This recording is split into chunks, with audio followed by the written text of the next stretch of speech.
कोकण आहे साहित्य रत्नांची खाण। याच भूमी नदीलीत साने गुरुजी, विंदा, खांडेकर, जयवंत दळवीं सारखी अनेक रत्न। हाच वारसा चालवतायत नव्या पिढीचे, नव्या दमाचे साहित्यिक। अशाच साहित्यिकांसाठी कोकण सातनं आणलं हक्काचं व्यासपीठ। जागर कोकणच्या साहित्य रत्नांचा।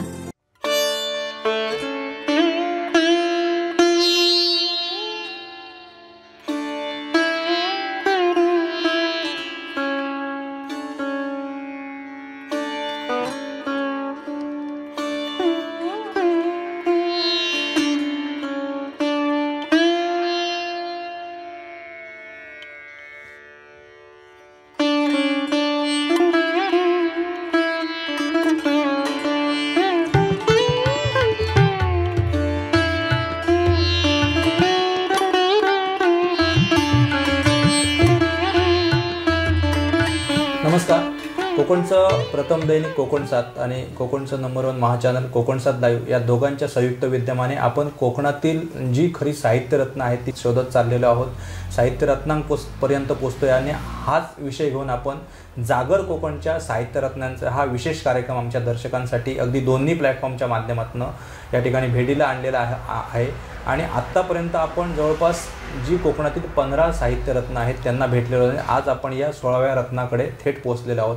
हे 16वं रत्न सिंधुदुर्ग जिल्ह्यातच नव्हे तर संपूर्ण कोकणाला जे परिचित आहेत, ज्यांनी दीर्घकाळ साहित्य क्षेत्रामध्ये योगदान दिलेले आहेत, त्या आदरणीय या कोकणच्या ज्येष्ठ साहित्यिका सौ संध्या तांबे मॅडम। खरं तर त्यांनी जे या साहित्य क्षेत्रामध्ये योगदान दिलेलं आहे ते अतुलनीय आहे। साधारण 1980च्या आसपास त्यांनी हे साहित्य लेखन सुरू केलं आणि तेव्हापासून आत्तापर्यंत जवळपास 50 वर्षांचा प्रदीर्घ काळ जो आहे तो त्यांनी या लेखन क्षेत्रामध्ये दिलेला आहे। त्यांचा जर एकूणच आढावा घेतला या साहित्य क्षेत्रातील तर फार मोठा आहे। त्यांचं हे सगळ्यात महत्त्वाचं साहित्य क्षेत्रामध्ये त्यांनी जे योगदान दिलं कवयित्री म्हणून, पालवी फुटलेली स्वप्न हा त्यांचा एकमेव काव्यसंग्रह आहे। पण त्यांचं लिखाण जे आहे ते सगळ्या माध्यमातून झालेलं, केवळ कवयित्री म्हणून नव्हे तर एक परीक्षक, त्यानंतर समीक्षा लेखन, निबंध लेखन, त्यानंतर ललित, अशा प्रकारच्या सर्व घटकांवर त्यांनी लेखन केलेलं आहे। शोध निबंध लिहिलेले आहेत, अनेक प्रकारच्या कथा आहेत आणि वेगवेगळ्या प्रसार माध्यमातून, वृत्तपत्रातून, ज्यावेळी सिंधुदुर्ग जिल्ह्यामध्ये दूरध्वनी यंत्रणा नव्हती, अन्य प्रकारचे कुठचेही साधन नव्हती, फक्त पोस्ट खातं ज्याला आपण ओळखत होतो आणि पत्रव्यवहार या गोष्टींवर सगळे हे व्यवहार जे चालले होते, अशा काळामध्ये त्यांनी अगदी शालेय जीवनापासून साहित्य लेखनाला सुरुवात केल्याने आज जवळपास 50 वर्षाच्या प्रदीर्घ कालावधीनंतर सिंधुदुर्ग जिल्ह्यातच नव्हे तर तमाम कोकणला सुद्धा एक ज्येष्ठ आणि प्रतिभावंत साहित्यिक अशी त्यांची ओळख आहे। आपण त्यांच्याशी संवाद साधूया। मॅडम नमस्कार। अतिशय चांगलं वाटलं आज तुमच्याशी थेट संवाद। मला खूप बरं वाटलं तुम्ही माझ्याकडे आलात माझ्या घरी। नक्कीच आम्हीही तुमच्यापर्यंत पोहोचतोय आणि तुमचं जे योगदान आहे या साहित्य क्षेत्रातील ते खऱ्या अर्थाने, आपण जी कोकण म्हटल्यानंतर अनेक रत्नांची खाण आहे, त्याच्यातील साहित्यिक आणि साहित्य रत्न हा तर विशेष त्याच्यामधला घटक आहे। आणि तुम्ही ज्या पद्धतीने या साहित्य क्षेत्रामध्ये योगदान दिलं आहे, म्हणजे तुम्हाला जे संपूर्ण या साहित्य लेखनामध्ये वाटचाल करत असताना ज्या थोर साहित्य क्षेत्रातील दिग्गजांचा सहवास लाभलेला आहे, त्याच्यामध्ये कवी असो शेवरे आहेत, दया पवार आहेत, मधु मंगेश कर्णिक आहेत, या सगळ्यांच्या सानिध्यात आपण सुद्धा वावरून हे लेखनमध्ये योगदान दिलेलं आहे। मॅडम काय सांगाल, ही जी तुमची सगळी वाटचाल होती, इतकं मोठं योगदान दिलात साहित्य क्षेत्रामध्ये, आज एक मार्गदर्शक साहित्यिक कवयित्री म्हणून आपण सिंधुदुर्ग जिल्ह्यातील हे जे दिग्गज आपले साहित्यिक आहेत त्यांना सुद्धा एक प्रतिभावंत साहित्यिक म्हणून मार्गदर्शन करता, एक त्यांच्यासाठी प्रेरणा आहात। आपली जी लेखनाची सुरुवात होती ती फार अगदी 1978 मध्ये आपली साधारण पहिली कविता प्रकाशित झाली, पण आपलं शालेय जीवनापासूनच खऱ्या अर्थाने हे कविता लहानपणापासून लिहित होते। तर काय सांगाल, ही लेखनाची सुरुवात कशी झाली आणि तुम्ही कसं या क्षेत्राकडे वळलात? कारण त्यावेळी हा सगळा माहोल नव्हता, पण त्या काळी आपण साहित्य लेखनाला सुरुवात केली, फार मोठी गोष्ट आहे। माझी आई होती ना, ती शिकलेली होती आणि तिला कवितेची प्रचंड आवड होती। म्हणजे तिच्या सगळ्या कविता पाठ, जुन्या साहित्यिकांच्या ज्या कविता होत्या ना कवींच्या, त्या सगळ्या तिच्या पाठ होत्या, तोंड पाठ असायच्या, अख्खी कविता ती म्हणायची। आणि ती कविता म्हणजे अशी प्रत्येक काम करताना ना ती गुणगुणतच असायची। मला वाटतं ते बाळकडूच मला मिळालं आईकडून। आईनं कविता नाही लिहिली, आईनं काहीच नाही लिहिलं, पण आईनं मला खूप दिलं। ते म्हणजे जे संस्कार म्हणतात ना कवितेचे, ते संस्कार, आणि वाचनाची तिला प्रचंड आवड होती। वडील माझे शिक्षक होते, आई पण तेव्हा व्हर्नाकुलर फायनल होती, पण आईला नोकरी नाही करता आली, पण तिने आपले छंद नंतर जोपासले. वडिलांनी तिला पाठबळ दिलं. तिला खूप म्हणजे अशी कलेची आवड होती, साहित्याची आवड होती, वाचनाची वगैरे प्रचंड. तिचे कवितांचे 4 खंड आहेत ना, भाग 1 भाग 2 सगळे 4चे 4 पाठ होते शेवटपर्यंत. अतिशय छान. म्हणजे सुरुवात जी होती ती आईकडूनच तुम्हाला चांगल्या पद्धतीने बाळकडून मिळाला, तिथून सुरुवात केलं. त्यानंतर सगळ्यात महत्त्वाचा जो प्रश्न आहे की प्रेरणा तर तुम्हाला मिळाली, पण ते लेखन सातत्य राखणं आणि पुढे जाणं या सगळ्या मी लिहित होते, कोणीतरी प्रेरणा द्यावी लागते. लिहित होते पण ती कविता ना मी जेव्हा सुचायची तेव्हा लिहायची ना. अक्षर खूप खराब होतं पहिल्यांदा, आता नाही खराब, पण तेव्हा खूप खराब होतं. आणि ती मी एका निबंधाच्या वहीत ना पाठीमागे माझ्या आईवरती कविता लिहिली होती तेव्हा 9वीला असताना. म्हणजे आधी लिहितच होते, पण ते लिहायचं टाकायचं असं काय ठेवत नव्हते. पण ती निबंधाच्या वहीतली कविता माझ्या शिक्षक होते कनेडी हायस्कूलला, प्रभू शांताराम आडकर, आणि त्यांनी ती वाचले. आणि त्यानंतर त्यांना कळलं की हिच्यामध्ये काहीतरी आहे बाबा. आणि मग त्यांनी मला, मी 1च वर्ष म्हणजे त्यांच्या सानिध्यात राहिले. त्यांनी मला ओळखलं अगदी 9वीच्या शेवटच्या यायला. आणि मग 10वी झाल्यानंतर मी काय तिथून निघाले मग कणकवली कॉलेजला. पण नंतर मला तसं शिक्षकांचं हे नाही लाभलं की बाबा कोणीतरी ओळखेल आणि हिला जरा हे. पण कणकवली कॉलेजला सगळ्या स्पर्धेतून माझा नंबर 1च असायचा. अनिल प्रसाद टेंबुलकर त्याची काव्य स्पर्धा ना दरवर्षी व्हायची, त्याच्यात 1 नंबर होता माझा पहिल्यापासून. सलग माझे नंबर आले तिथे. मुळातच घरात शिक्षकी दरारा असल्याने आईचं, पुन्हा आई सुद्धा सुशिक्षित होत्या, तुम्ही बोललात, त्यांचं पण मार्गदर्शन होतं, कौतुकाची थाप होती, प्रोत्साहन होतं. आईच्या त्या कवींच्या आणि कवयित्रींच्या नावासहित कविता पाठ असायच्या. कुठली कविता गुणगुणली ना ती पटकन सांगायची ही कोणाची आहे ती. इतकं तिचा म्हणजे हे होतं, खूप तिचं प्रभुत्वच होतं त्या तुम्हाला. आणि ती कविता गुणगुणायची आणि त्या सगळ्या माझ्याही पाठ, तेव्हाच्या माझेही आत्ता पाठ आहेत अजूनही. नक्कीच. सगळ्यात महत्वाचं म्हणजे तुम्ही 78 म्हणजे तुमची पहिली कविता प्रकाशित झाली. गेल्या जवळपास आतापर्यंतचा हा इतिहास बघितला तर 15 रुपये मानधन मिळालेलं म्हणजे पहिल्या कविता. पण हे सगळं जरी खरं असलं तरी अजून एक तुमचं जे लिखाण आहे किंवा जे कविता लिहितात, कवयित्री आहेत, कवी आहेत, ह्यांचा उद्देश काय असतो किंवा एक ध्येय असतं आयुष्यात एक, किंवा मी एवढं लिखाण करत जातोय किंवा एवढं माझं हातनं प्रतिकृती साकारते तर त्याचा एखादा संग्रह बनावा. तुमचाही संग्रह आला, काव्य संग्रह. म्हणजे खूप उशिरा आलेला आहे. म्हणजे मला तोच प्रश्न तुम्हाला विचारायचा आहे की एवढं मोठ्या प्रमाणात तुम्ही लिखाण करत होता, सगळ्या गोष्टी होत्या, तर हा वेळ लागण्यामागचं कारण सांगते. मी जेव्हा लिहित होते ना तेव्हा मला कसं वाटायचं, मी मोठी झाले, नोकरीला लागले की मग मी लिहीन, आणि मला शिक्षकच व्हायचं होतं. बरोबर. मी ते लहानपणीच ठरवलं की मला माध्यमिक शिक्षक व्हायचं आहे, बाकी नाही. किती पण शिक्षक PhD वगैरे करणार, सगळं करणार, पण माध्यमिक शिक्षिका म्हणून मी कार्यरत राहणार. त्या किशोरवणी मुलं असतात ना त्यांनाच मी शिकवणार, हे लहानपणापासूनच ठरलेलं होतं. आणि नंतर मग कसं झालं की नोकरीला लागले, स्टेबल झाले जरा, की मग मी माझी पुस्तकं छापून घेईन. तेव्हा माझे 4 काव्यसंग्रह होते, कारण लहानपणापासून लिहित होते ना. मध्ये एका प्रकाशकानं म्हणजे काय केलं की मी तुझ्या कविता छापतो वगैरे. मी आजारी झाले होते 96-97ला, म्हणजे कोमात वगैरे जाऊन बाहेर आले मी. आणि आजारी झाल्यानंतर की नाही माझ्या आईने ते सगळं माझं जे बाळ होतं हस्तलिखिताचं सगळं ते त्या माणसाकडे दिलं. ते काव्यसंग्रह होते आणि एक कथासंग्रह होता त्याच्यामध्ये. खिडक्या म्हणून एक ललित लेख संग्रह होता. अशी ती 5 पुस्तकं तेव्हा दिली आणि त्या माणसाने ते गडप केलं. आणि ती माणसं आपल्या जिल्ह्यात पूर्ण गहाळ केलं. म्हणजे माहितीच नव्हतं ना की मला काहीच माहिती नव्हतं आईने दिलेलं. आणि मी कोमातच गेले होते. 4 दिवस मी ॲपल हॉस्पिटलला होते. डॉक्टर भूपाल यांची ट्रीटमेंट सुरू होती. ती माणसं आहेत, आपल्या जिल्ह्यातलीच आहेत, पण मी नाही नाव सांगणार ते त्यांची, कारण गेले होते. कारण ते म्हणजे नवीन नवीन कविता अलीकडच्या सुद्धा, कारण पूर्वीच्या ज्या होत्या ना लहानपणी तेव्हा कसं बघा संप याचं हे होतं, संप जायला होता. मी जेव्हा 10वीला होते ना तेव्हा संप झालेला होता. 3.5 महिने शिक्षक संपावर गेलेले आणि आमचं फारच नुकसान झालं म्हणजे तेव्हा. मग तो संप, त्याच्यावरचं लिखाण माझं केलेलं होतं तेव्हा. त्या गिरणी कामगारांचा संप झाला, वाताहत झाली सगळ्या लोकांची, म्हणजे संसार असे हे झाले. त्याच्यावरती खूप खूप लिहिलं मी. गिरणी काळ पूर्णपणे तुम्ही शब्दांकित. हां, मग ते कसं होतं आपल्या आजूबाजूची परिस्थिती काय असते तेच आपण लिहितो ना. मग तेव्हा आधी कसं होतं सगळ्या निसर्ग कविता होत्या, पण नंतर मग विषय बदलले माझे. मग थोडंसं भान यायला लागलं ना मला, सामाजिक भान आलं. वर्तमानपत्र वाचत होते, बाकी कुठे जात नव्हते समाजामध्ये.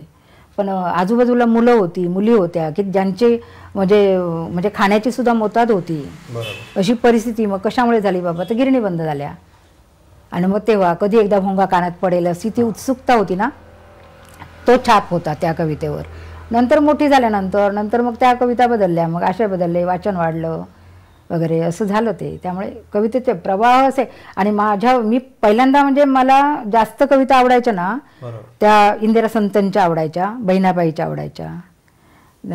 त्यांचा प्रभाव खूप होता माझ्यावरती. म्हणजे यमक वगैरे किंवा इंदिराबाईंच्या कविता तर खूपच माझ्या म्हणजे अगदी सगळेच म्हणजे काव्यसंग्रह त्यांची अगदी आवडते पाठ माझे सगळे. त्याच्यानंतर पद्मा गोळेची एक कविता तिने म्हणजे मी 9वीलाच असताना ना ती अभ्यासक्रमात होती. मी एक पक्षिणा आकाशवेडी, दुजांचे मला भान नाही मुळी, डोळ्यात माझ्या असे एक आकाश, श्वासात आकाश प्राणातळी, शब्दात माझ्या उषात येवते, निशागात हाकारिते तेथुने, क्षणार्धी सुटे बाण निडातुने वगैरे. ते असं खूप छान. आणि शेवटचं असं ते कडवं होतं ना, ते तेव्हा नाही कळली कविता, पण ती भावली. आणि किती उंच जाईन पोचेन किंवा संपेल हे आयु अर्ध्यावरी, आकाशयात्रीस नाखेद त्याचा, निळी जाहली ती सभायांत्री. आपण जेव्हा एखादं ध्येय आपण निश्चित करतो ना, त्या ध्येयाप्रत पोचण्यासाठी आपण खूप प्रयत्न करतो आटोकाट. आणि त्या कवयित्रीचे ते शब्द ना मला फार कविता कळली नाही तरी ती आवडली कविता मला. आणि त्याच्यामुळे मग मी ठरवलं की नाही, आपण पण असं म्हणजे आपलं स्वप्न साकार करण्यासाठी स्वतःलाच आपल्याला प्रयत्न करावे लागतात. दुसरं कोणी करत नाहीत आपली स्वप्न हे. आणि माझी स्वप्न कशी फार मोठी नव्हती, छोटीशी स्वप्न होती की बाबा जे मला येतं ना ते मला दुसऱ्यांना सांगितलं पाहिजे. म्हणून मी शिक्षिका तर झाले. वडील तेव्हा नकोच म्हणत होते. BEdला गेले ते चोरून MAला गेले होते. रशियन साहित्याचा माझ्यावरती जरा हे होता. मला रशियन साहित्य आवडायचं, मला ओरिजिनल वाचायचं होतं. म्हणून मी तो रशियन ती भाषा शिकण्यासाठी मी शिवाजी विद्यापीठात रेग्युलरला ॲडमिशन घेतलं. तेव्हा रमेश ढावरे म्हणून सर होते. त्यांना म्हटलं, ते मराठी विभागाचे प्रमुख होते आणि ते मला कवयित्री म्हणून ओळखत होते. अनुराधा गुरव होत्या, त्या रेक्टर होत्या हॉस्टेलच्या. त्या मला खूप मानत होत्या, कारण त्या पण कवयित्री आणि मीही कवयित्री. त्यामुळे त्या आणि तिथे ही माधवीताई देसाई ना एकदा त्या अशा तेव्हा हे बचत गट वगैरे नव्हते, महिलांचे ते हे असायचं महिला मंडळ. हां, तर ते स्थापन कुठे कुठे करायच्या ना, म्हणून त्या आलेल्या होत्या. आणि असं आम्ही रांगेत माझा 40 नंबर रूम होता आणि त्यांच्या 39मध्ये त्या थांबलेल्या होत्या. आणि अचानक त्यांनी पाठीवर हात ठेवला आणि काय बाई तू कुठून आलीस, म्हणजे मी अशी छोटी त्यांच्यात लहान सगळी, जस्ट मी MAला घेतलेला होता प्रवेश. तर मग मी अशी वळले आणि मग म्हटलं, बाळा नाव काय तुझं? तर म्हटलं संध्या तांबे. अरे संध्या तांबे नावाची कवयित्री पण आहे तिकडे याला कोकणात. तर म्हटलं मीच ती म्हणून. आणि त्यांना एवढा आनंद झाला ना. नंतर 1.5 महिना ना मी त्यांच्यासोबत सगळ्या खेडेगावातून फिरले. सांगली, सातारा, कोल्हापूर अशा सगळ्या लहानपणापासून. हो, मला मिळत गेलं असं. फक्त एवढंच की ते टिकवता येत नव्हतं, टिकवता नाही येत होतं. कारण तेव्हा कसं पत्रव्यवहार, मग ती मोठी माणसं असतात ना, ती अशी काय प्रत्येक पत्राला तुमच्या उत्तर देत नाहीत बसत. आणि नंतर मग मला उर्मिला पवार वगैरे ती 78ला भेटली. कारण ज्या गावात म्हणजे जे तिचं गाव आहे ना, तिथेच माझ्या वडिलांची बदली झालेली होती. मुळात जो आपला प्रश्न होता त्या पद्धतीने तुमचं सगळं जे तुम्ही लिखाण केलेलं होतं तेच बाजूला गेल्यामुळे तुम्ही खऱ्या अर्थाने तुमचा जो काव्य संग्रह आपण प्रश्न केला की कसं त्याचं उत्तर इथे मिळालेलं आहे. ते पहिल्या सगळ्या कविता गेल्या. आणि नंतर काय झालं हा कसा आला तेही सांगते. सृजन प्रकाशनचे जे संपादक आहेत ना, विजय जाधव, त्यांना असं वाटायचं की माझी कविता प्रकाशित व्हायला पाहिजे, म्हणजे काव्यसंग्रह प्रकाशित व्हायला पाहिजे. मग त्यांनी ना माझ्या कविता संकलित करण्याचं म्हणजे त्यांनी काय केलं, याला साहित्य संघ म्हणजे तिथे ते वाचनालय आहे ना मोठं ग्रंथालय साहित्य संघाचं, मग तिथे त्यांनी मला वाटतं त्या कवितांचं दिवाळी अंकातून वगैरे त्यांनी खूप माणसं कामाला लावली. आणि दिवाळी अंक चाळा, मागचे चाळा वगैरे माझ्याकडे मी आत्ता माझ्याकडे जवळ 1000 दिवाळी अंक असतील, बाहेर आहेत ते, इथे नाही. तर ते ना त्याच्यात पण काही याच्यातून माझ्या कविता असणार. मी म्हटलं मी रिटायर्ड झाल्यानंतर त्या बघणार आहे. त्यांनी अशा कविता तुमच्या मिळवून ह्या छापलेल्या आहेत. म्हणून हा काव्य, म्हणून याचं प्रकाशन वगैरे असं मोठा समारंभ नाही झाला. कारण तो एक म्हणतात ना कवितेचा प्रवाह, तसं ते नाहीये. नाव जे आहे पालवी फुटलेली स्वप्ने, ही माझी कविता आहे. कविताच आहे ही माझी कविता आहे. हे माझं मुखपृष्ठ आहे ना, ते माझ्या मुलानं प्रतीक त्याने ते चित्र काढलं. काय सांगाल तुम्ही ही कविता? म्हणजे जे सगळं पहिलं साहित्य गेलं ना, त्याच्यानंतर मी असं म्हणतात ना कोलॅप्स होणं वगैरे, तसं झालेलं. कारण दागिने बिगिने सगळी झाल्यासारखं म्हणजे हरवलंच ना सगळं, म्हणजे मिळण्याची शक्यता नाही. कारण ज्याने हरवलं ना, एकानं दुसऱ्याकडे दिलं आणि दुसऱ्याने ते पूर्ण नष्ट केलं. बरोबर, नष्ट केलं, हा मुद्दाम केलं गेलं जाणीवपूर्वक. आणि हे जेव्हा त्याने स्वतःहून मला सांगितलं, त्या व्यक्तीने, ती व्यक्ती आता खूप मोठी व्हायला बघतीये, बघू देत, होऊ देत, माझंही तसं काय म्हणणं नाहीये, पण ते अशा असतात गोष्टी, ते मला पहिल्यांदा कळलं. आणि त्याने सांगितलं जाऊ दे चल तू आता पुन्हाली वगैरे, असं झालं ते. आणि हे नंतर मी नाही थांबले, म्हणून ते पालवी फुटलेली स्वप्ने, ती कविता तुम्ही वाचलीत ना की तुमच्या लक्षात येईल की ते मुखपृष्ठाने माझ्या लेखानं ते सहज असं काढलेलं होतं चित्र आधीच. पालवी फुटलेली स्वप्ने मी कविता लिहिली तेव्हा, आणि नंतर ते छापायचंच पुस्तक म्हटलं, महाराष्ट्र राज्य साहित्य संस्कृती मंडळाचं अनुदान आहे ते, मी नाही छापलंय, त्यांनी छापलंय ते. आणि म्हणून मग हे मुखपृष्ठ मी पाठवलं, म्हटलं माझ्या लेखानं केलेलं आहे. आणि तेव्हा तो लहान होता, 12वीला होता तो. फार छान. तो इंजिनियर आहे आता. त्याने लिहिलं. सुरुवातीचा काळ अगदी सहज असला तरी तो संघर्षमय अशा पद्धतीने. खूप मग मी त्याच्यात खूप आजारी झाले नंतर. म्हणजे मी जेव्हा म्हणजे आता उभारी घेईन ना, मग शारीरिक मी उभारी घेते ना, तेव्हा मला कळलं की माझ्या कविताने माझं ते लिखाण सगळं गेलं. आणि मी एकदम अशी धास्तावलं, एकदम म्हणजे अशी धसका बसला ना, मला मोठा धक्का होता तो, की मी लहानपासून लिहित होते ना, आणि सगळं ठेवलेलं होतं माझं, तर ते ठेवलेलं होतं ते नष्टच करण्याच्या हेतून तिथून घेतलं आईकडून आमच्या. पण तुम्ही थांबला नाहीत, नवीन सुरुवात केलात आणि आज एका वेगळ्या उंचीवर आहात. म्हणजे जे आपण श्रम मग मी नंतर कसं माझं नंतर मग चौफेर लिखाण सुरूच झालं. ते नंतर 2-3 वर्ष लागली मला पण ते सावरायला मला स्वतःला. त्या 2-3 वर्षात मी म्हणजे काहीच लिहिलं नाही. नंतर ठरवलं आपण कुठे आता प्रकाशितच नाही करायचं, हेच नाही करायचं, नंतर सवडीनं नंतर पुस्तकं प्रकाशित करू. एवढ्या सगळ्या ह्या कविता साकारल्या, सगळ्या गोष्टी त्याच्यामध्ये आहेत आणि तुम्ही थांबला नाही, सगळ्या गोष्टींवर मात करून पुढे आला. हो, तुमचं लिखाण कविताच नाही तर सगळ्या प्रकारांमध्ये ठेवलात. या सगळ्या ह्याच्यामध्ये तुम्हाला जी कविता नेमकी जे तुम्ही अनेक प्रकारचे लिहितात, कुठच्या प्रकारची कविता ह्याच्यामध्ये आवडते, भावते? पहिली मी निसर्ग कविताच लिहिली होती. निसर्ग कविता आवडतातच मला. पण आत्ता कसं नव्यानं वेगवेगळे प्रश्न घेत आहेत ना मुलं, नवीन कवी लिहित आहेत, आवडतात मला काहींच्या कविता. आणि त्यांना मला एखादी कविता मी वर्तमानपत्रात वाचली किंवा कुठे ते ह्याच्यावरती यूट्यूबवर किंवा आणि कुठे त्यांच्या ग्रुपवरती टाकली, तर मी त्यांना वैयक्तिक फोन करून ताबडतोब सांगते. बरोबर. त्रुटी असल्या ना तरी पण सांगते, म्हणजे आवडलं तर बघ असं म्हणून. म्हणजे तो एकच शब्द फक्त,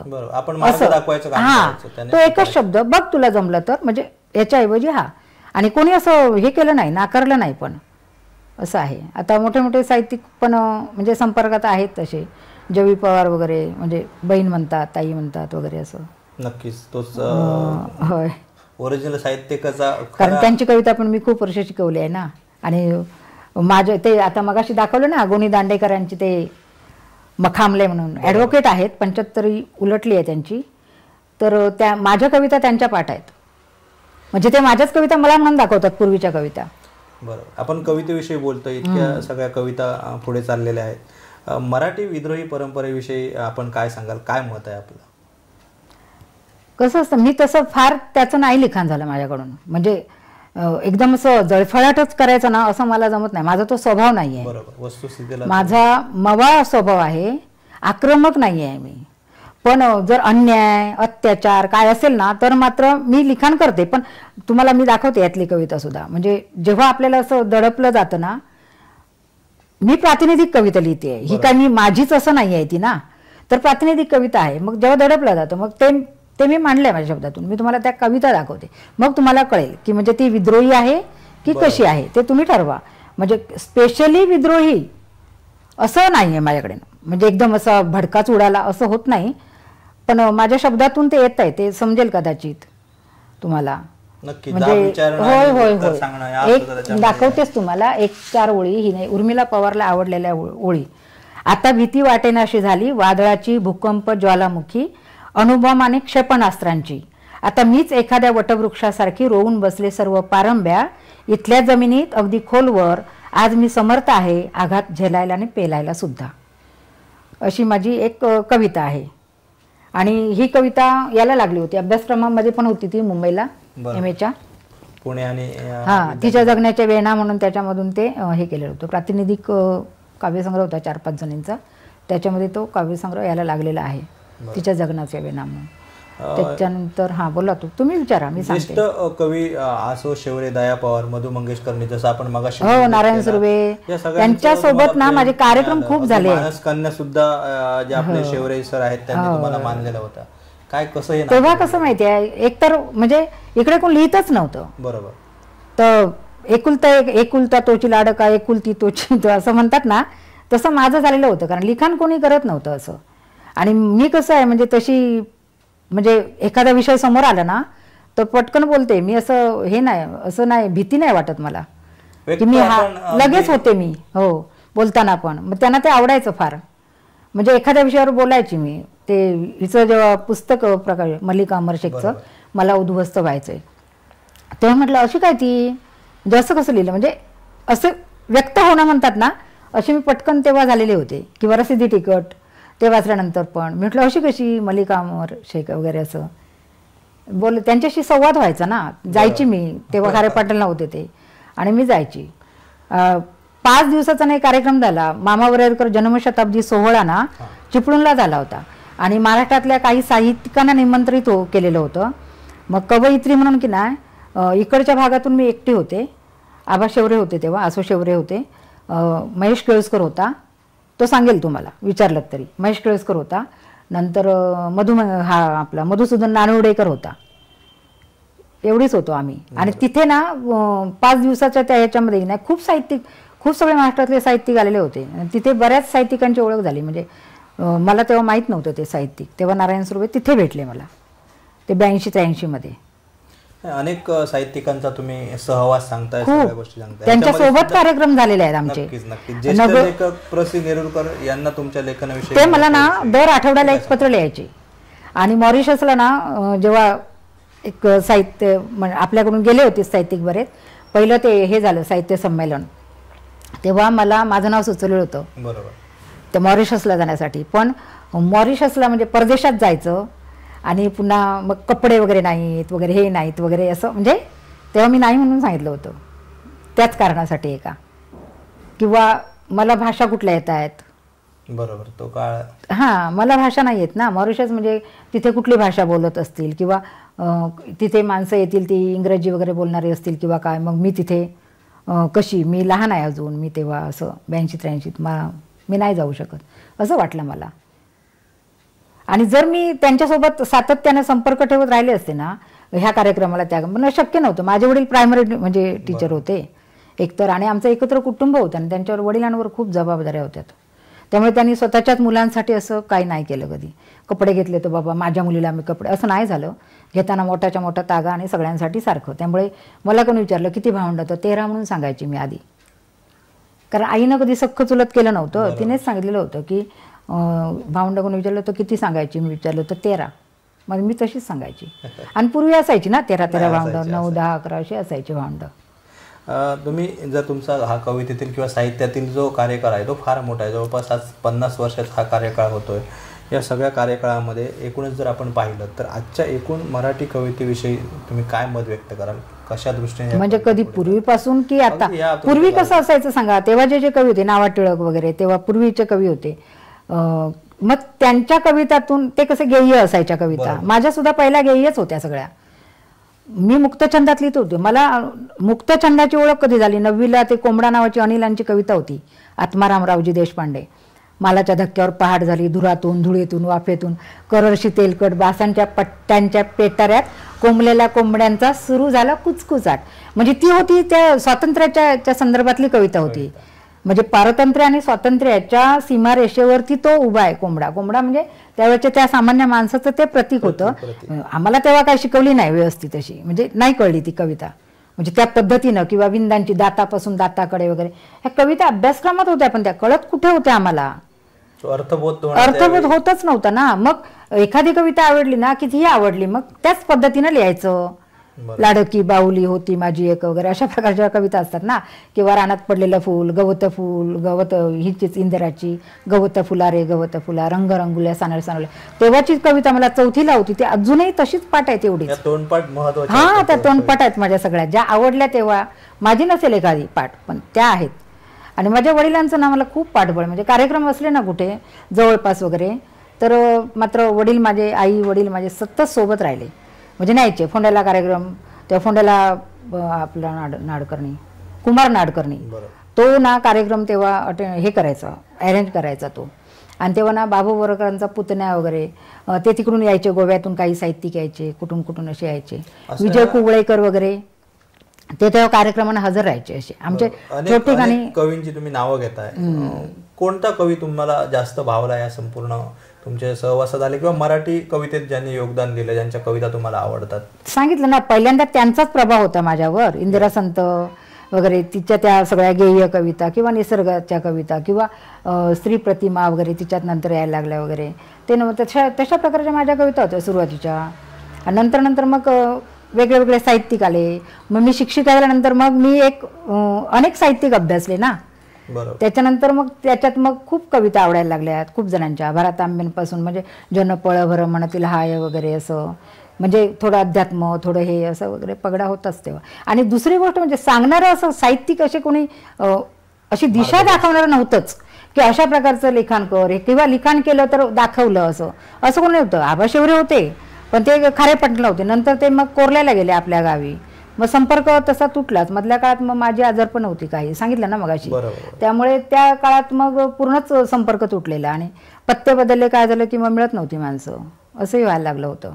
नाही, पण तुम्ही हे सगळं तुमचं सातत्य जे आहे आणि ही आवड, सगळ्यात महत्त्वाचा छंद, मी सांगते का, मधली 3च जेव्हा मला कळलं ना की माझी कविता गडप केली, किंवा नाही आहेत ती पुस्तकं आता माझी हस्तलिखित आता नाही आहेत, तेव्हा 2-3 वर्ष मला लिहावंसच वाटत नव्हतं. अस्वस्थता पूर्ण, खूप अस्वस्थ होते, खूप अस्वस्थ. पण आईने आणि वडिलांनी वगैरे खूप धीर दिला मला. तुम्ही आता हा एवढा प्रदीर्घ अनुभव बघितलात, संपूर्ण वाटचाल बघितलात, त्यावेळेचं इथलं जीवनमान आणि आजचं जीवनमान आणि कवितेमधील सुद्धा जो बदल, आधी खूपच फरक पडलाय. मुळात आधी माध्यमच तयार झाली आहेत ना. तुम्ही बघितलात आजच्या या यंगिस्ट पिढीला, किंवा या साहित्य क्षेत्राकडे जी नवी पिढी येते, काय त्यांना असा संदेश द्याल? त्यांना कसं माहितीये, विषय मिळाल्याशिवाय लिहित नाही आहेत. म्हणजे हे माझं असं वाटतं, माझं मत आहे की आता समजा एखादं असं कुठेतरी घटना घडते एखादी, मग तेव्हा त्या घटनेच्या संदर्भातच सगळ्या कविता. मग दररोजच्या दैनंदिन जीवनात सुद्धा असे अनेक प्रसंग असतात ना, आपल्या घरात असतात, आजूबाजूला असतात, अजून रस्त्याच्या पलीकडे असतं, काय असतं, मग ते नाही होत आहे. म्हणजे ते सगळं केलं पाहिजे ना त्यांनी कवर. असं म्हणजे मला वाटतं की त्यांनी, आता मी लिहिली ना आईविषयक कविता, की मग तुम्ही सुद्धा तेच लिहिणार. म्हणजे जसे व्यावसायिक असतात ना, एखादा व्यावसायिक, समजा आमच्या, आता एक उदाहरण देते तुम्हाला, कट्ट्यामध्ये एकच रिक्षा होती, मी हजर झाले 90 मध्ये तेव्हा. त्याच्या आधी माझ्या 2-4 शाळा झाल्यात, मग तिथे हजर झाले तेव्हा एकच रिक्षा होती. पण नंतर मग रिक्षा वाढल्या, आता खूप आहेत, 100-150. कारण काय, जो तो उठतो तो रिक्षाच घेतो. एकानं इथे दुकान घातलं ना वडापावचं, की दुसरा पण तिथेच वडापावचं. आपलं हे शहर नाहीये, पण हे व्यावसायिकांचं झालं. पण मग कविता सुद्धा लिहिताना की ना स्वतःच लिहायचं, असं मला वाटतं. म्हणजे मी तुमची री नाही ओढायची, तुम्ही असं लिहिलं म्हणून मी नाही करायचं. आम्हाला कसं सांगणारच कोणी नव्हतं तेव्हा. पण आता मला जर कळत असेल की बाबा वेगळ्या प्रकारची कविता, आता मुक्तछंदच आहे, आणि आता कसं कवितांची अशी मोठी मोठी नावं सुद्धा, तसं चित्रपटांना पण येतात ना मोठी मोठी नावं, तशी आपल्या पुस्तकांना सुद्धा ती अशी मोठी मोठी नावं वगैरे देतात किंवा काय असं. एकंदरीत आता अगदी शेवटचा प्रश्न विचारतो, कारण आपण बोलू मॅडम तुमच्याशी भरपूर शकतो, कारण तुमचं जे योगदान आहे ते फार मोठं आहे. निश्चित आपण एखाद्या वेळी या विषयावर आपण सविस्तर बोलूच. पण एक जाता जाता महत्त्वाचा प्रश्न तुम्हाला विचारावं असं वाटतं, कारण इतकं प्रदीर्घ तुमचा अनुभव, योगदान, आणि सगळ्यात महत्त्वाचं सिंधुदुर्ग जिल्ह्यातच नव्हे तर कोकणात एक ज्येष्ठ साहित्यिक आणि कवयित्री म्हणून तुम्ही हे सगळ्या गोष्टींमध्ये आणि सगळ्या प्रकारचं लेखन तुम्ही केलेलं. नाटक नाही लिहिलं, ग्लोबलवर जरी तुम्ही, ग्लोबल प्लॅटफॉर्मवर जरी नसला, नाटक जरी तुम्ही लिहिलेलं नसलं, तरी साहित्यामध्ये तुम्हाला जी अभिरुची आहे आणि काय केलं पाहिजे साहित्यिकांनी हे तुम्ही त्यांना सांगतायच. एकंदरीत ही वाटचाल जी होती सगळी, जसं तुम्ही केलात, तर त्याचा सारांश काय सांगाल शेवटी? म्हणजे कसं असलं मला असं वाटतं, म्हणजे एखादा कवी आहे की नाही, तर त्याने कविताच नाही लिहायची, त्याने कथा पण लिहायची, त्याने दुसरे पण साहित्य प्रकार हाताळावेत असं मला तरी वाटतं.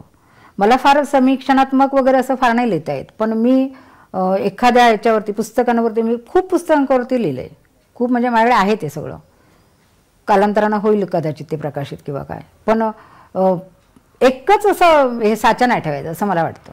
म्हणजे कोणीही साहित्यिक, आता प्रवीण आहे, प्रवीणने कविता लिहिल्या, प्रवीणने कथा लिहिल्या, प्रवीणने कादंबरी लिहिली, त्यानेही नाटक नाही लिहिलं, लिहित असेल नंतर, लिहिल सुद्धा. आता रिटायर्ड झाला की लिहिल, रिटायरमेंट घेईल तो आता कुठेतरी अभ्यासक्रमात जाईल, पुढे कुठेतरी युनिव्हर्सिटीत जाईल. पण मला असं नाही वाटलं कधी की मी म्हणजे कुठल्या तरी मोठ्या अशा पदावर, मला असं अध्यक्ष एखाद्या ह्याच्या संस्थेत मला घ्या. मी आता आरतीमध्ये मी 13 वर्षांची होते. आरती आणि साहित्य ह्याच्यात चिंतामणी साहित्य प्रकाशन संस्था ना, त्यामुळे तुम्ही विचारा, प्रभाकर भागवतांना विचारा, उपाध्ये सरांना विचारा की मी कधीपासून त्यांच्यासोबत होते. तेव्हा मी 9वीला वगैरे असतानाच त्यांच्यासोबत मूळ जेव्हा त्यांनी ते आरती मासिक, त्रैमासिक वगैरे, तेव्हा आरती मासिक होतं, नंतर त्रैमासिक झालं, ते सुरू केलं तेव्हा मी त्यांच्यासोबत होते. आसू शौर्याने जेव्हा सुरू केलं संवाद प्रसंवाद, तेव्हा मी त्यांच्यासोबत होते. खूप जणांच्या सोबत मी होते. उधाण लाटा म्हणून सुरू केलेलं होतं मिठबावकरने, तेव्हा मी होते. म्हणजे ज्यांनी काय सुरू केलं आणि ज्यांना गरज लागली ना की तू हे काम करते, ते त्या पद्धतीनं मी काम केलंय. मी सांगते का, मी कधी मुलाखत दिली नाही, ही पहिलीच माझी मुलाखत आहे. मुलाखत मॅडम घेण्यामागचा आमचा उद्देश नाही, म्हणजे मला खरी रत्न जी आहे ती अजूनही वाचकांपासून दर्शन. आता मी बघा ह्या सगळ्या पुस्तकातून मी आता ह्यांच्यावरती लेख लिहिलाय ना, आसू शौर्यांवरती, व्यक्ती आणि वाङ्मय, सुनील हेतकर याने प्रकाशित संपादित केलेलं आहे. त्याच्यामध्ये पण मी माझ्या आठवणी सगळ्या ह्याच्यात लिहिलेल्या आहेत आबांबद्दलच्या, की म्हणजे हे कसं मी लिहिलंय घरगु. आता ते युवराज टक्के म्हणून त्याने कविता बापाच्या, याच्यात माझी वडिलांवरची कविता आहे, ती कविता तुम्ही बघा, वाचा, ऐकायला पण आवडेल. थोडंसंच हे दाखवते तुम्हाला मी माझी कविता. नक्की नक्की वाचा, वाचते ना, ती कुठे आहे ती बघते. जरा ह्याच्यात अनुक्रमणिकेत तशी माझ्या त्या ह्याच्यात पण आहे ती कविता, माझ्या काव्यसंग्रहात सुद्धा आहे. आणि ह्या कवितेचे ना अनुवाद झालेत हिंदी आणि इंग्रजी, ह्या काव्यसंग्रहाचे. हिंदी कविता में पिता वगैरे अशा प्रकारे या पुस्तकाचेच अनुवाद झालेले आहेत. नक्कीच मॅडम, अनेक प्रकारचा आपण. माझे वडील कसे होते ना, तेवढंच फक्त तुम्हाला सांगते की मी, नाहीतर मी नसते आज. म्हणजे हे तुमचं म्हणताय ना सातत्य, कारण मी करूच नाही म्हणून खूप झालं सगळं, काहीच करायचं नाही. माझा पहिला काव्यसंग्रह येणार होता 82 मध्ये, मंजूर पण झालं, अनुदान होतं. आणि काय त्यांनी सांगितलं मला, तेव्हा डॉक्टर सुरेंद्र बारलिंगे अध्यक्ष होते साहित्य संस्कृती मंडळाचे. तर त्यांनी काय सांगितलं, काव्यसंग्रहाचं नाव बदल, उत्तर रात्र आहे ना ते नको, दुसरं ठेव, कारण ते रॉय किनीकरचं उत्तर रात्र आहे. मग मी तेव्हा म्हणजे तशी हीच होते ना मी, म्हणजे धड तरुण पण नाही आणि धड लहान पण नाही. मग मी म्हटलं अरे मला नाव बदलायला सांगतात म्हणजे काय, माझी कविता आहे ना ती उत्तर रात्र, नाव कसं बदलाय, मी नाही बदलणार, असं झालं ते. आणि मग मला तुमचं अनुदानच नको असं झालं आणि मी तर नाकारलं. 82 मध्ये माझा पहिला काव्यसंग्रह जर आला असता ना तेव्हा, तर आज माझी मला वाटतं 20-25 पुस्तकं असती 100% असती. एकच कविता माझ्या वडिलांविषयी वाचून दाखवते. तशी तर प्रत्येक बापालाच ओढ असते लेकीची, तशी तर प्रत्येक बापालाच ओढ असते लेकीची, आयुष्यभर तळमळतो अखेरी घुटमळतो लेकीसाठीच बापाचा उरला सुरला जीव. मी बघितले माझे वडील माझ्या गालावरची सुकलेले आसवे जाणणारे, लपू छपू म्हटले तरी दुःखाच्या जखमा उघड्या करू लावणारे. कधीच खपली धरू दिली नाही कसल्या जखमेवर, वाहू दिली अखंड म्हणून व्रणही राहिला नाही शिल्लक. भूतकाळ आठवू दिला पोटभर, तेव्हाच दिलं वर्तमानाचं भान. मणक्यातील वाढत जाणारं अंतर ट्रॅक्शन न लावताही सांगता येतं आपलंच आपल्याला, आणि ताठ कणा ठेवून जगताही येतं आपलंच आपल्याला. काहीच न बोलताही असं बरंच काही सांगितलं, काहीच न बोलताही असं बरंच काही सांगितलं, आणि ओढगस्तीचं जीवन कसं सहज सोपं झालं. नातवाचा पहिला वाढदिवस साजरा होत नाही म्हणताच 167 रुपये खात्यातून काढून माझ्या हातावर टेकवणारे माझे वडील. त्यांना कोणतेच वेतन आयोग माहीत नाहीत किंवा कसली इन्क्रिमेंटही. खात्यावर जमा होईल ते आपलं हे त्यांचं साधं तत्त्वज्ञान. आयुष्यभर वणवणत गावे बदलत जाताना, प्राथमिक शिक्षक होते ना, आयुष्यभर वणवणत गावे बदलत जाताना माझ्याही वडिलांनी पाहिली असतील स्वप्न आपल्या हक्काच्या घराची. मात्र जबाबदाऱ्यांचं भक्कम जू बाजूला करता आले नाही याची खंत कधी डोळ्यातही दिसली नाही. सोशिकपणाला मर्यादा असतात हे खोटंच पाडलं माझ्या वडिलांनी. सोशिकपणाला मर्यादा असतात हे खोटंच पाडलं माझ्या वडिलांनी. ते सोसतच असतात कधी घाणाचे घाव आणि चटकेही, पण मागत नाहीत कोणाकडे कधी दयेची भीक. तेव्हा वडील खूप उंचावर असतात, त्यांच्या पावलांपर्यंत आमच्या हात पोहोचण्यापलीकडे, त्यांच्या पावलांपर्यंत आमच्या हात पोहोचण्यापलीकडे. नक्कीच खूप संपूर्ण वडिलांचं जीवनच याच्यामध्ये तुम्ही अधोरेखित केले आणि खऱ्या अर्थाने आईवर भरपूर कविता असतात, पण माझे वडील म्हणून जी तुम्ही कविता साकारली, म्हणजे जे वडिलांनी संपूर्ण आयुष्यामध्ये जे योगदान दिलं ते तुम्ही त्याच्यामध्ये मांडलं. खूप छान वाटलं मॅडम तुमचे संवाद साधून, आणि जे आपण या साहित्य क्षेत्राला योगदान दिलेलं आहे ते अतुलनीय असंच आहे. निश्चित आम्ही कोकणच्या टीमच्या वतीने आणि परिवाराच्या वतीने आपल्याला शुभेच्छा देतो. हे आपलं योगदान जे आहे ते असंच कोकणच्या सदैव स्मरणात राहो. दर्शकांना सुद्धा मी मनापासून या ठिकाणी धन्यवाद देतो, कारण जे आम्ही हे साहित्य जागर साहित्य कोकणच्या साहित्य रत्नांचा हे सदर जे सुरू केलेलं आहे, तर या सदराला सुद्धा इथल्या ज्या कोकणच्या दर्शकांनी आहे तो उदंड प्रतिसाद दिला आहे. आणि आपण प्रत्येक आठवड्यात दर रविवारी एका नवीन साहित्यिकाकडे, नवीन या साहित्य क्षेत्रातील रत्नाकडे आपण पोहोचत आहोत. आणि अशा प्रकारची साहित्यरत्न आहेत अजूनही प्रवाह दर्शकांपासून खूप लांब आहेत. त्यांचं जे योगदान आहे, म्हणजे आत्ताच आपण म्हणजे तांबे मॅडमांशी संवाद साधला तर जवळपास गेल्या 50 वर्षाची त्यांची जी ही या क्षेत्रातील योगदान आहे ते न भरून येणार अशा प्रकारचं आहे. त्याला दाद द्यावी तेवढी थोडीच आहे. तर अशाच प्रकारच्या नवीन नवीन साहित्यिकांना, नवीन नवीन साहित्यरत्नांना आपण पुढच्यासुद्धा आमच्या भागांमध्ये भेटणार आहोत.